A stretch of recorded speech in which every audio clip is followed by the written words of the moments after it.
As a graphic designer, it often requires to work on two source systems at the same time. This means two sets of keyboard and mouse, which occupy the whole desk space and reduce work efficiency. Can we work with two systems in an efficient way? KVM Switch is the solution. Let's start with connecting your two systems and keyboard mouse set. Prepare a USB-C cable first and use it to connect your laptop and monitor. Follow then what's on the instruction label. To connect the desktop and monitor with an HDMI cable and the USB 2 upstream cable. You can also use DisplayPort with USB 1. The cables and ports will go into auto pairing mode. Then connect your keyboard and mouse set to the monitor. You've finished connecting the KVM Switch setup. To benefit from easy system switching, it's just one more step away.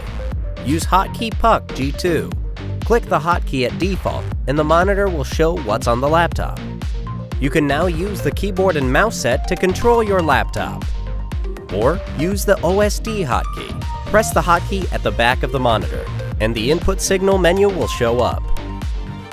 The signal will switch to HDMI and the screen will show what's on the desktop.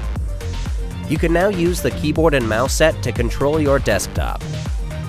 Whether you want to work on laptop or desktop, it's easy to switch. With KVM Switch, you can enjoy the decluttered desk space.